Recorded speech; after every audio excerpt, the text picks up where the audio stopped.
কিছু হইলেই বলে অন্তর্বর্তীকালীন সরকারের দোষ।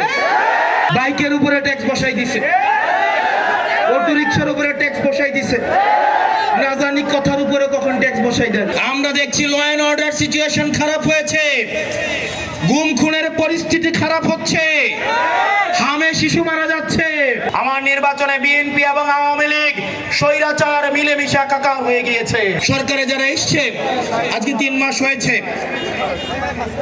আমরা আজকে হচ্ছে মে মাসের 17 তারিখ, আমরা ফেব্রুয়ারির 17 তারিখ শপথ গ্রহণ করেছি। এই ফেব্রুয়ারি 17 তারিখ থেকে মে মাসের 17 তারিখ পর্যন্ত এই 3 মাসে বাংলাদেশের গুণগত কি পরিবর্তন হয়েছে সেটা বাংলাদেশবাসী জানতে চায়। আমরা দেখছি ল এন্ড অর্ডার সিচুয়েশন খারাপ হয়েছে, গুম খুনের পরিস্থিতি খারাপ হচ্ছে, হামে শিশু মারা যাচ্ছে, নিউমোনিয়ায় শিশু মারা যাচ্ছে। এই সরকারকে কিছু জিজ্ঞেস করলেই পেয়েছে গরিবের বাউস, কিছু হইলেই বলে অন্তর্বর্তীকালীন সরকারের দোষ। এই এক গান কতদিন যে কিছু হইলেই বলে অন্তর্বর্তীকালীন সরকারের দোষ। এই সরকার নির্লজ্জভাবে স্বজনপ্রীতি এবং আঞ্চলিক বৈষম্যের যাত্রা শুরু করেছে। আপনারা যদি মনে করেন এই তরুণ প্রজন্ম পলিটিক্স বুঝে না, তাহলে পলিটিক্সটা আপনারাই বুঝেন না। এরা পলিটিক্স বুঝে না, এরা পলিটিক্স বানায়, এরা পলিটিক্স খায়, এরা পলিটিক্স দিয়েই চলে। সেজন্য এই সরকারকে তরুণ প্রজন্মকে আমলে নিতে হবে, এই তরুণ প্রজন্মের কর্মসংস্থানকে আমলে নিতে হবে, এই তরুণ প্রজন্ম যেন হতাশায় নিমজ্জিত না হয় সেই ব্যবস্থা করতে হবে। আমরা দেখতে পাচ্ছি আগামী বাজেটকে সামনে রেখে যেখানে ইচ্ছে সেখানে ট্যাক্স বসাই দিচ্ছে, বাইকের উপরে ট্যাক্স বসাই দিচ্ছে, অটো রিকশার উপরে ট্যাক্স বসাই দিচ্ছে, না জানি কথার উপরে কখন ট্যাক্স বসাই দেন।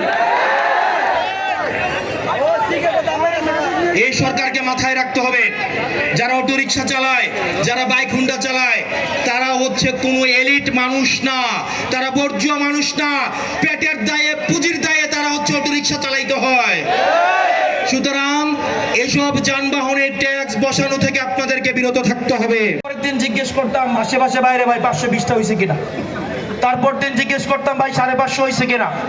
এমনি করতে করতে আমি ভোট পেয়েছি 1,72,000। আমি নির্বাচন করেছি বিএনপির বিরুদ্ধে, আওয়ামী লীগের বিরুদ্ধে। আমার নির্বাচনে বিএনপি এবং আওয়ামী লীগ স্বৈরাচার মিলেমিশে একাকার হয়ে গিয়েছে। থামাইতে পেরেছে, কারণ আমার সামনে ছিল তরুণ প্রজন্ম এবং আমার মায়েরা।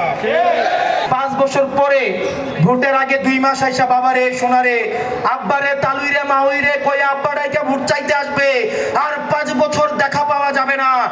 এই রাজনীতি বাংলাদেশে আর হবে না। সূর্য যেটা পূর্ব দিকে ওঠে এটাও পশ্চিম দিকে অস্ত যায়। সরকার প্রেসার দেয়, এটা আমরা বুঝি, কিন্তু নিচ থেকে আমরা জানি আপনারা চেষ্টা করছেন বাংলাদেশ থেকে উন্নতি করার জন্য, কিন্তু আমরা চাই আপনারা আর দলীয় হয়ে বেনজির হারুন হইয়েন না। আমরা যেমন জনগণের অধিকার নিশ্চিত করতে চাই, আমরা আপনাদের অধিকারও নিশ্চিত করতে চাই। আমরা চাই দেশের প্রশাসক ও নীতির মধ্য থেকে কাজ করুক, পুলিশরাও স্বাধীন এবং নিরাপত্তার মধ্য থেকে কাজ করুক। কিন্তু আপনারা যদি আবার দলীয় রাজনীতি শুরু করেন, সেটা কিন্তু আমরা মেনে নিব না।